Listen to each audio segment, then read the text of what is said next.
دوستو آج کے ویڈیو میں ہم آپ کو قرآن پاک کے کرشمے کا ایک ایسا سچا واقعہ بتانے والے ہیں کہ جس کو سن کر آپ سبھی دوستوں کا دل خوش ہو جائے گا اور آپ کمنٹ باکس میں سبحان اللہ لکھنے پر مجبور ہو جائیں گے۔ تو میرے دوستو، اگر آپ بھی مانتے ہیں کہ قرآن پاک میں دنیا کے ہر مسئلے کا حل موجود ہے تو آپ اس ویڈیو کو دل سے ایک لائک کریں اور مہربانی کر کے اس ویڈیو کو پورا ضرور دیکھیں۔ تو چلیے دوستو شروع کرتے ہیں۔ دوستو، اس پوری دنیا میں جو کچھ بھی موجود ہے، اس دنیا میں جتنے بھی سارے مسئلے موجود ہیں ان سب کا حل قرآن پاک میں موجود ہے۔ دنیا میں قرآن پاک سے آگے کچھ بھی نہیں ہے۔ یہ ڈاکٹر، سائنس، سب کچھ قرآن پاک کے پیچھے ہیں۔ اللہ تبارک و تعالیٰ نے جب قرآن پاک کو اس زمین پر اتارا تو اس کائنات کے سارے مسئلوں کو سلجھانے کا طریقہ بھی قرآن پاک میں عطا فرما دیا۔ قرآن پاک کا صحیح سے علم رکھنے والا قرآن پاک سے ہر مشکل سے مشکل مسئلے کا حل پا لیتا ہے۔ دوستو، امریکہ کے شکاگو کے ایک ہاسپٹل میں ایک عجیب سا مسئلہ پھنس گیا۔ تو دیکھیے کس طرح سے اس مشکل مسئلے کو قرآن پاک کی ایک آیت نے ایک چٹکی میں سلجھا دیا، اور اس کو دیکھ کر صرف ڈاکٹرز ہی نہیں بلکہ وہاں کھڑے تمام لوگوں نے وہیں پر کھڑے کھڑے اسلام قبول کر لیا اور سارے کے سارے مسلمان ہو گئے۔ دوستو، اصل میں ہوا کچھ ایسا کہ امریکہ کے شکاگو ہاسپٹل میں 2 ڈیلیوری کے کیس ایک ساتھ آ گئے، جن میں سے ایک عورت کو لڑکا پیدا ہوا اور دوسری عورت کو لڑکی پیدا ہوئی۔ اس ہاسپٹل کا یہ سسٹم بنا ہوا تھا کہ بچوں کی پیدائش کے بعد ہی بچوں کی کلائی پر ان کے ماں کے نام کا ایک سٹیکر لگا دیا جاتا تھا۔ لیکن دوستو، اس روز ہوا یہ کہ جو نرس وہاں پر کام کر رہی تھی وہ جلد بازی میں تھی اور بچوں کی کلائی پر سٹیکر لگانا بھول گئی، جس کی وجہ سے ان دونوں بچوں کی ادلی بدلی ہو گئی۔ اب یہ اندازہ لگانا مشکل ہو پا رہا تھا کہ ان میں سے بیٹا کس عورت کا ہے اور بیٹی کس عورت کی ہے۔ اس مسئلے کو دیکھ کر ہاسپٹل کے تمام ڈاکٹرز حیران اور پریشان ہو گئے اور سوچنے لگے کہ اس مسئلے کا حل کیسے نکالا جائے۔ انہیں اس کا کوئی آسان طریقہ سوچنا تھا، اس لیے وہ پاس ہی میں ایک دوسرے ڈاکٹر کے پاس گئے جو عراق کا رہنے والا مسلم ڈاکٹر تھا۔ ڈاکٹر اس مسلم ڈاکٹر کے پاس گئے اور کہنے لگے کہ ڈاکٹر صاحب، تم تو کہتے تھے کہ قرآن پاک میں دنیا کے ہر مسئلے کا حل موجود ہے، اب ہمیں تم ہی بتا دو کہ ہمارے ہاسپٹل کا یہ مسئلہ کیسے سلجھے گا۔ یہ سن کر عراق کا وہ ڈاکٹر مسکرانے لگا اور کہنے لگا، بے شک قرآن پاک میں ہر مسئلے کا حل موجود ہے اور میں آپ کے اس مسئلے کا بھی حل ضرور بتاؤں گا، لیکن اس کے لیے مجھے تھوڑا اور وقت چاہیے۔ دوستو، اس کے بعد وہ عراق کا ڈاکٹر بڑے بڑے عالموں سے ملا اور اس مسئلے کا ذکر کیا کہ اب وہی بتائیں کہ قرآن پاک میں اس مسئلے کا کیا حل ہے۔ ان عالموں نے ڈاکٹر سے وہ ساری باتیں سنی، پھر کہا کہ بے شک قرآن پاک میں اس کا بھی حل موجود ہے، اور کہنے لگے کہ قرآن پاک کی سورہ یونس کی ایک آیت ہے جس پر غور کرنے پر ہمیں اس مسئلے کا حل مل جاتا ہے، اور اس آیت کا ترجمہ یہ ہے کہ ایک مرد کی حصہ داری 2 عورتوں کے برابر ہے، یعنی کہ لڑکے کی ماں کا دودھ لڑکی کی ماں کے دودھ سے 2 گنا ہوتا ہے۔ اور ساتھ میں ان عالموں نے حضرت علی رضی اللہ تعالی عنہ کے دور کا ایک واقعہ بھی بیان کیا۔ ان عالموں نے بتایا کہ ایک مرتبہ حضرت علی شیر خدا رضی اللہ تعالی عنہ کے زمانے میں 2 عورتوں نے بھی ایک ساتھ بچے جنے۔ اندھیری رات تھی، ان میں سے ایک عورت کو لڑکا پیدا ہوا تو ایک عورت کو لڑکی پیدا ہوئی۔ اندھیرا ہونے کی وجہ سے ان کو یہ پتہ نہیں چل پایا کہ کون سا بچہ کس عورت کا ہے، اور اس وجہ سے ان دونوں میں جھگڑا ہو گیا، یعنی ان دونوں عورتوں میں جھگڑا شروع ہو گیا۔ وہ دونوں عورتیں کہنے لگی کہ بیٹا اس کا ہے۔ مسئلہ بہت زیادہ الجھ گیا تھا۔ دوستو، آخرکار دونوں عورتوں کو حضرت علی رضی اللہ تعالی عنہ کی بارگاہ میں پیش کیا گیا۔ حضرت علی رضی اللہ تعالی عنہ کے سامنے دونوں عورتیں کہنے لگی کہ لڑکے کی ماں میں ہوں۔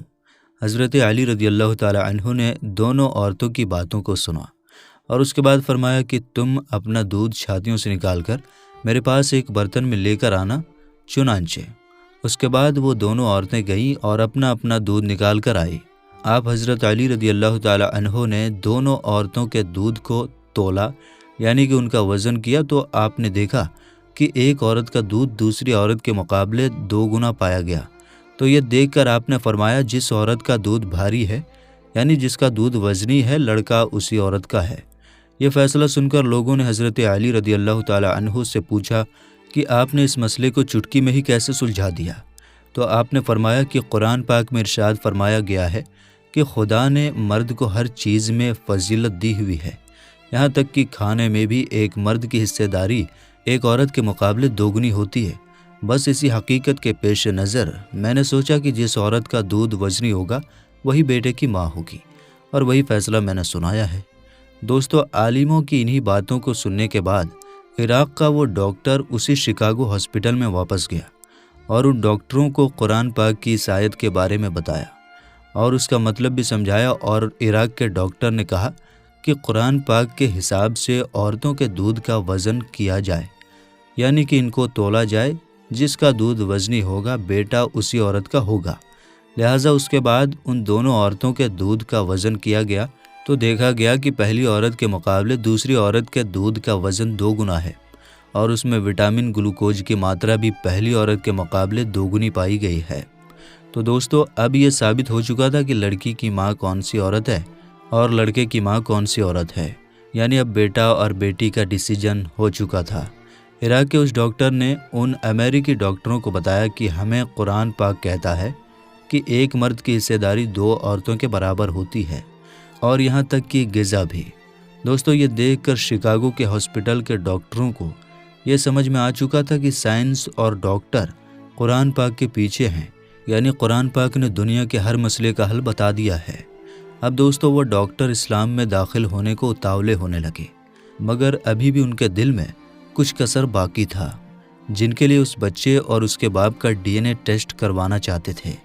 دوستو، اس کے بعد ان ڈاکٹروں نے اس لڑکے کا اور اس کے باپ کا سیمپل لے کر DNA ٹیسٹ کیا، اور اس کی جو رپورٹ آئی اس کو دیکھ کر ان ڈاکٹروں کے بھی ہوش اڑ گئے، کیونکہ باپ اور بیٹے کا DNA سیم تھا، اور جیسا کہ قرآن پاک میں ارشاد فرمایا گیا ہے ویسا ہی ہوا۔ تو میرے دوستو، قرآن ایک ایسی کتاب ہے جو نبی کریم صلی اللہ تعالیٰ علیہ وسلم پر نازل کی گئی، اسے مصاحف پر لکھا گیا، اور یہ قرآن عظیم بغیر کسی شبہ کے نقل متواتر کے ساتھ منقول ہے۔ اس کی وجاہت یہ ہے کہ قرآن کریم وہ کتاب ہے کہ جو اللہ کی جانب سے نبی کریم صلی اللہ تعالیٰ علیہ وسلم پر نازل کی گئی، اور جب آپ علیہ السلام صحابہ کے سامنے پڑھتے تو وہ قرآن کو لکھ لیا کرتے تھے، پھر یہ آپ علیہ السلام، پھر صحابہ کرام تک، پھر دیگر لوگوں تک، یہاں تک کہ ہم تک نقل متواتر کے ساتھ پہنچا۔ یعنی قرآن ہر دور میں اتنے لوگوں نے بیان کیا کہ جن کا جھوٹ پر جمع ہونا عقلاً محال ہے۔ مثلاً کچھ لوگ انڈیا، کچھ لوگ امریکہ، کچھ لوگ لندن میں ہیں، لیکن سب کے سب ایک ہی جیسا قرآن پڑھ رہے ہیں۔ اس کا مطلب یہ ہوا کہ اس کو روایت کرنے میں کسی بھی قسم کی تبدیلی نہیں کی گئی، اور اتنی کثیر تعداد جو کبھی ملی بھی نہیں، وہ سب اس پر متفق ہیں۔ یہ اس کتاب کے حق ہونے کی علامت ہے، اور یہ وہ کتاب ہے کہ جس پر کوئی شک و شبہ نہیں، بلکہ شک کی گنجائش ہی نہیں ہے۔ تو میرے دوستو، ہم امید کرتے ہیں کہ آپ کو آج کی ہماری یہ ویڈیو بہت زیادہ پسند آئی ہوگی، اور آپ کو یہ ویڈیو پسند آئی ہے تو آپ اس ویڈیو کو لائک کریں، اور اگر ہمارے چینل پر پہلی بار آئے ہیں تو ہمارے چینل کو سبسکرائب کر لیجئے۔ ہم ملیں گے آپ سے پھر ایک نئی ویڈیو کے ساتھ، تب تک کے لیے السلام علیکم، اللہ حافظ۔